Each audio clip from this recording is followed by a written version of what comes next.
Coming up on the Sports Desk.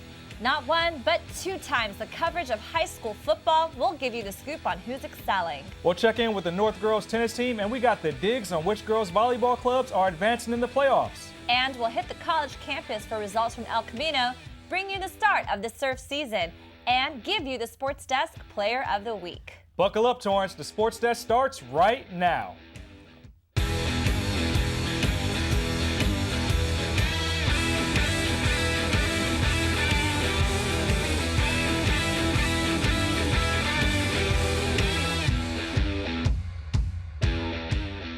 Welcome to the only sports show designed with the Torrance sports fan in mind. You're rocking with the desk.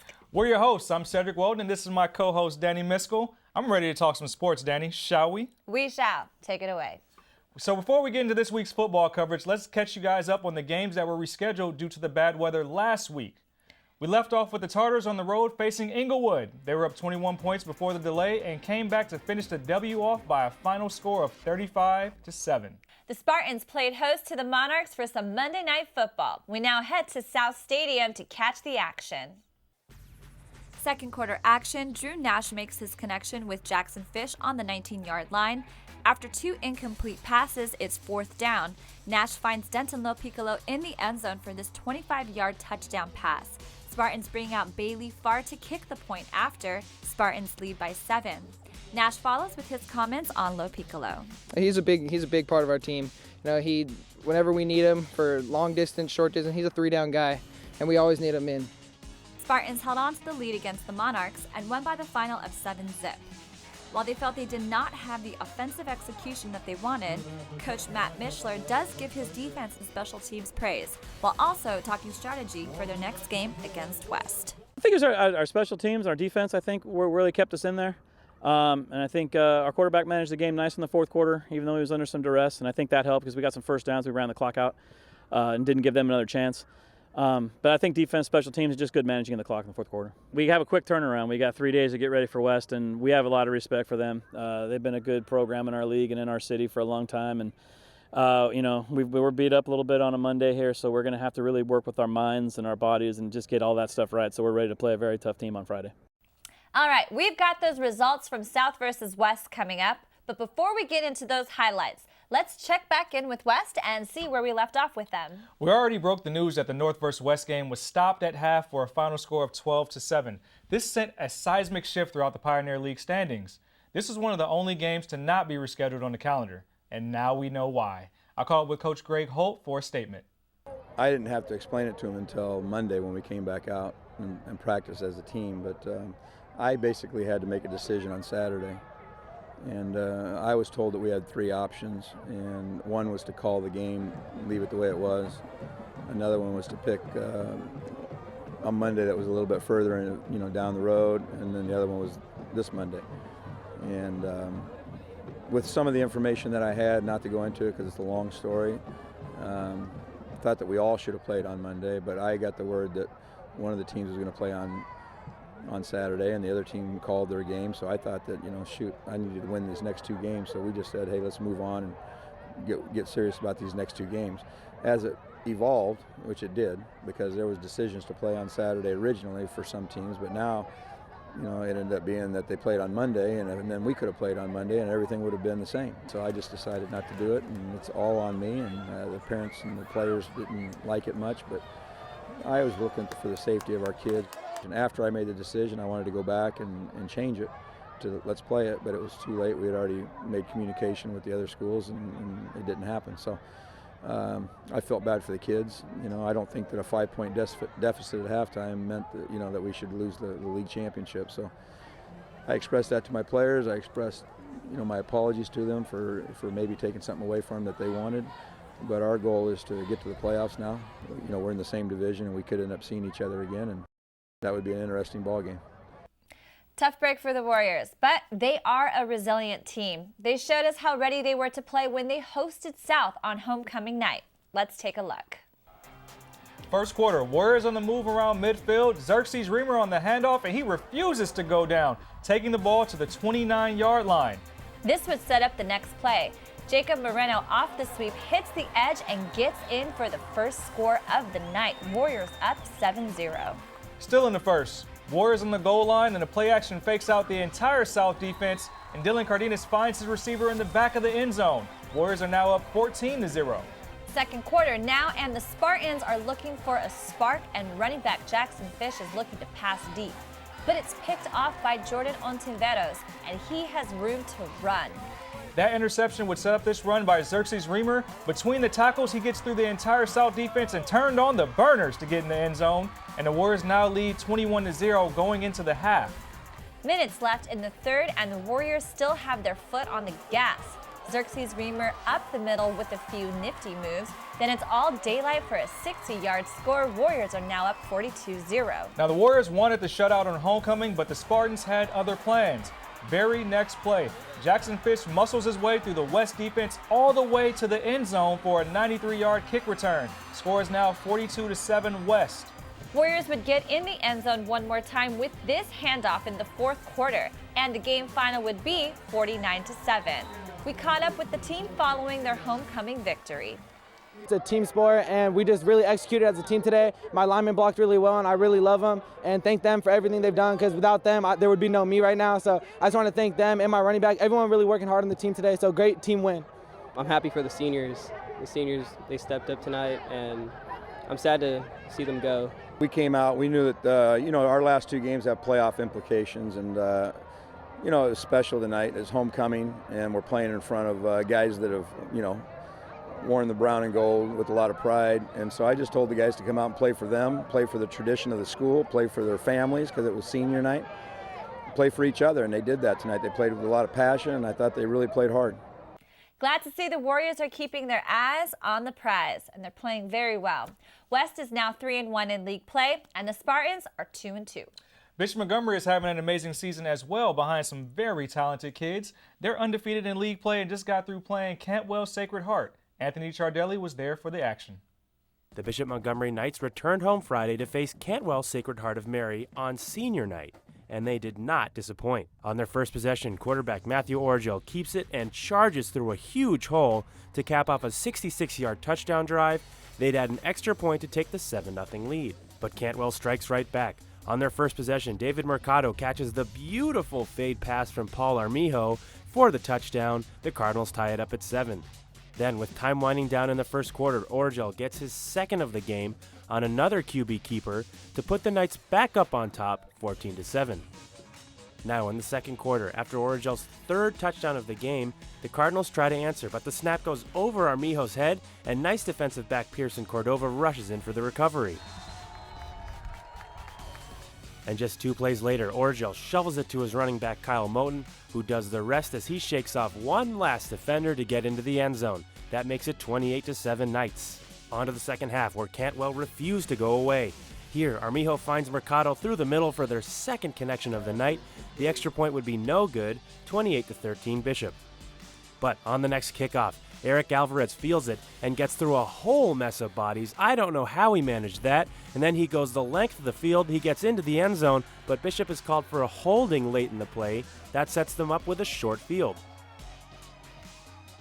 Then Orgel gets number 4 on the night, 35-13 Knights.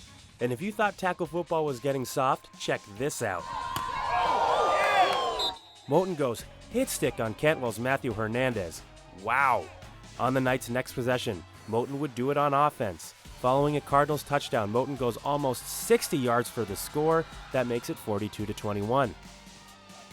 Then Moten does it again on the Knights' next drive. That's his third of the game.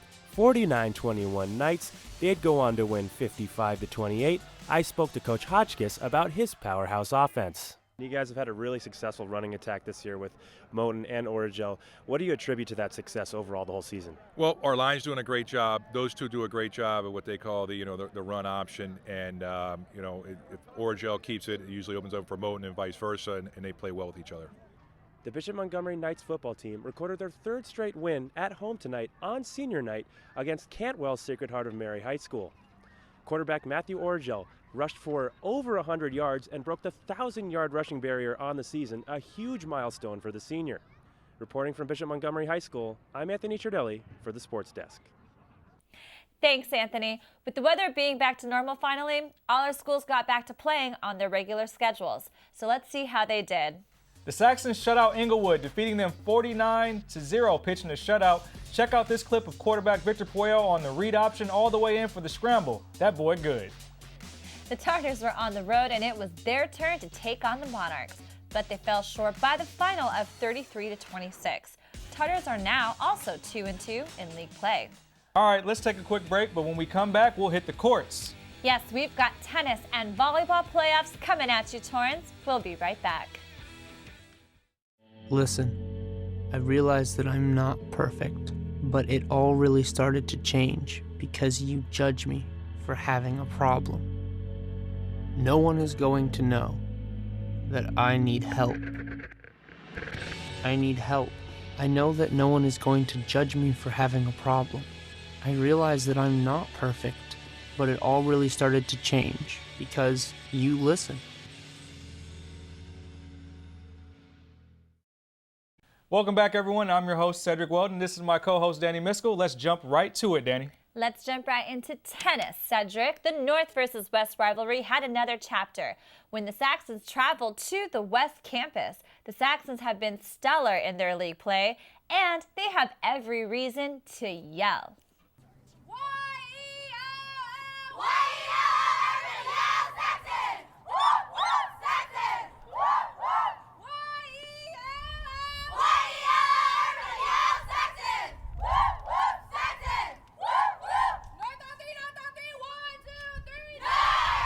North entered this contest 5-1 in league play, led by captain Miskell Lassu. Miskell pulled double duty in singles action this afternoon versus West's #1 and #2 singles players. First game, match point. Lassu outpoints her opponent by pinning a shot just outside of her reach. In her second game of the day, she took on Kayla Mullins. Miskell has only one loss throughout league play, and she helped the Saxons top the Warriors 12-6. We caught up with the reigning Pioneer League singles champ about what's motivating her through this season. Just last week, I just really started wanting the game more. I recently got motivated by my brother's friend to play college tennis. And even though that has been my motivation, I've just recently had to switch in my mindset of just how bad do I want this and how bad am I willing to work for it. The CIF playoff brackets are set, and business is picking up on the volleyball courts. That's right, and we've got 3 schools that advanced to the playoffs, and not just that, they're making their mark. The Tartars were in the mix and won their matchup versus Royale 3-2. But then they lost in the second round to Alta Loma 3-0, which unfortunately would end the season for the Lady Tartars. But hey, great stellar run, ladies. The Lady Knights were doing their thing as well, and they won their first 2 playoff matchups, defeating Gar and Mayfair 3-0, and they're moving on to the third round to play Alta Loma next at home. And our girls at South doubled up, playing Louisville first and won 3-0. Then they faced Glendora and beat them 3-2. The Lady Spartans have advanced to play the CIF sectionals next week. Keep it up, ladies. All right, time to hit the pause button again for another quick break. Still to come, we've got ECC girls volleyball, some wave action from the Tartar surf team, and we have your player of the week, Torrance, when we return. We'll be right back.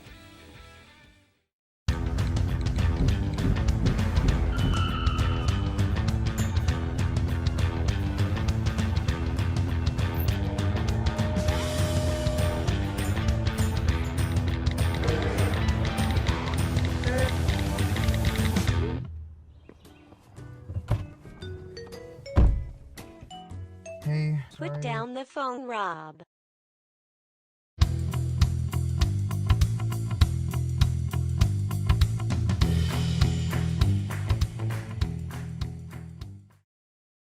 All right, before we hit the college courts, let us fill you in on the college gridiron. The Warrior football team was on the road versus Mount San Antonio and defeated them by the final of 45-41. We actually got a clip that we want to highlight. We pulled this from ECC's Twitter. Here we are with 3 minutes left in the third. Aaron McGee catches the pass over the middle to put the Warriors up 2 touchdowns. Way to go, Warriors. El Camino will be returning home and play host to Palomar, and we'll have the results from that game on the next edition of the Sports Desk. Yes, but now it's time for us to get into some volleyball. Kill that. The Lady Warriors, who are on a 9-game winning streak, just hosted Long Beach Vikings. And we're going to go courtside with SportsDesk reporter Catherine Gallo. She files this report. Spike the Vikes. That's what El Camino College is calling tonight's volleyball game against their biggest rival of the season in the Long Beach City College Vikings. The Vikings are off to a stellar season. They're riding a 9-game win streak and currently sit atop of league standings. But if there's anyone that can break that streak and take the top spot, it certainly looks to be El Camino, as they're also undefeated in league play and are as hyped up as they've been all season long to come out with a statement win here tonight. The Warriors came in ready for this one, and so did the team's fans, as El Camino got some huge support from its home crowd on Wednesday night. Already up 5-0 in the first, Caitlin Donatucci gets the ball in place for Maris Ewell, who brings it down for the Warriors to give them the early lead. Ewell had a great night, finishing the game with 8 kills, including this one from the middle that kept the Warriors ahead with the score of 15-5. Another Warrior with a big night was Michaela Clark, who makes it happen from the outside after the setup from Donatucci. And Kerry Isara gets this set to Renee Bryden, who makes a smart play with the tip to the left side to get the point here. That'll help El Camino close out the first round 25-18. On to the second, Donatucci sets the ball cross court to Fina Leilua. She's got the huge wind-up to bring down that kill as the Warriors lead 3-2. Leilua will then make another big play later in the set, this time from the backcourt. Her hit here is too much for Long Beach to handle, as the Warriors gladly take that point. And to close out set number 2, Jocelyn LaCroix gets the stop at the net, shutting down the attempted kill from the Vikings. Before heading into the third up 2 sets, Coach Liz Hazel reminded her team not to lose focus. They're a great team, and they're going to come back. They're not just going to roll over and let us have the game that we can't let up ever. Even if you could win one game, 25-10, it doesn't matter. The next game is a whole new game. And the Warriors were sure not to let up in the third. Here's Bryden in her sweet spot, notching up another kill from the middle with this swing. Michaela Clark will help close things out with a hit from the outside, landing right in the middle of 2 Long Beach players. Warriors complete the sweep and take the final set 25-14. And it's quite the win for El Camino as they take down their rival in dominating fashion. Huge win, really made a statement closing it in 3 sets. What does this mean for your team? Yeah, huge win. Great job by everybody who was in there. I feel like we limited our errors, which really helped us, and then we dug a ton of balls, which put pressure on them, and we let them make errors. It's about being patient out there and kind of taking what they're giving you. And again, full team effort is what really helps. If everybody's firing on all cylinders, it looks really good like that. It means a lot, especially this being my first semester playing here. Man, everybody was like, we're cool, we weren't nervous, but it's good we swept them. We worked our butts off. We was ready for this game. We've been preparing for this. With this win, El Camino is now the only team left in their division with a perfect record in conference play. Reporting from El Camino College, I'm Catherine Gallo with the Sports Desk. Thanks, Catherine. And keep it up, Lady Warriors. We see you. You know what time it is, Dani? It's about a quarter after. Not that time, even though that's technically correct. I was actually referring to it being time to announce the Sports Desk players of the week. 2. We now throw it to Sports Desk reporter Anthony Chardelli, who are with our 2 outstanding players from Bishop Montgomery. I'm standing here with Sports Desk co-players of the week, Matthew Origel and Kyle Moten. Guys, thanks for joining me both. No problem. So first question for you, Kyle. It looks like you started off a little bit slow in the first half, but then you really picked it up in the second, got 2 quick touchdowns. What went through your head there? Nothing much. Me and the lines communication was just a little iffy in the first quarter and stuff, and then we just came out and just ran the ball down their throat. And Matt, for you, you broke 1,000 yards this season rushing. That's a huge milestone. How did it feel to do it on senior night? It feels great. This was a big game for us, for league especially, and it was good to go break 1,000 and go get the win. And you mentioned your line there, Kyle. Really, what have they done well all season for you both to be successful? They just get good blocks. Seniors Johnny Torres and Matthew Mack and Alex Cabrera, basically the whole line, Jay Boost and Dom. They just block for us really good. And I'm going to ask you both. It's senior night. You're both seniors. What do you suggest, first of all, you, Matt, for the incoming nights and nights of the future to be successful like you both have been? Just keep grinding in the off season. That's what we did all year last year, and we flipped our our record, and now we're here, so it's good. And Kyle, same question to you. You know, it's just a good feeling to flip the record like Matt said and like just come out here and dominate every game. All right, thanks guys. Congratulations. Good luck next week. Thank you. Thank you. Thanks, Anthony. And to all the other players, keep hustling. You know, when you ball, you get the call. And the Sports Desk wants to honor you for being exceptional at all it is that you do. All right, now let's dive into some surf coverage. Summer is over, but the surf season has just begun. The Tartars had their first league competition of the season against the El Segundo Eagles in the SBSSA Surf League. And we're now going to head down to the beach to catch some waves, except for Cedric because he doesn't like to swim. And we're going to catch all of the Tartar action. Surfers gather around the judges' tents, enjoy a clear sunrise over Manhattan Beach as they wait for there to be enough light for the contest to begin. Tartars are jerseyed here in green, orange, and white. Many of the new team recruits are able to catch some waves, but are unable to score above third place across all heats. El Segundo surfers are good at squeezing rides out of the small waves. They end up placing in the top two nearly every heat, which results in the Tartars getting whaled out by the Eagles. Even so, there is always in the way of individual merit. In the case of third season competitor and top student JJ Brar, who ventured to step out of his comfort zone. I got out here and I shortboarded. I haven't shortboarded in like a year. I've just been longboarding for the most part. Last year we had a lot of seniors graduate. This year we've got a lot of young surfers very interested in the program. So they don't have a lot of experience, but they have a lot of enthusiasm. And our PE class is the most full it's been. I'm really excited because we have so many sophomores and even a few freshmen that we really got time and enthusiasm to grow. Coach Ken is grateful they are able to pull a team together to represent the Tartars in the niche sport. I'm Dani Miskell for the Sports Desk. Right on. All right, patrons of Torrance, you must all be good luck because last week we shouted out the Dodgers here on the show, and now they're in the World Series. Torrance, make sure you're wearing your Dodger blue throughout the city. We know we will. Yes, and right here on the Sports Desk, all we got to say is Dodgers, please show those Red Sox who's boss. Yeah, bring that title home for the city of LA. All right, everyone, that's it for this week's edition of the Sports Desk. We want to thank you so much for joining us. Keep that action coming, Torrance. I'm Cedric Welton. And I'm Dani Miskell. Please join us again next week for the same time, same desk, same host. And don't forget to follow the Sports Desk on social media, Facebook, Twitter, Instagram. Remember, you can email us at thesportsdesktv@torranceca.gov. We can't wait to hear from you. Everyone have a great week. We'll see you guys next time right here on the Sports Desk.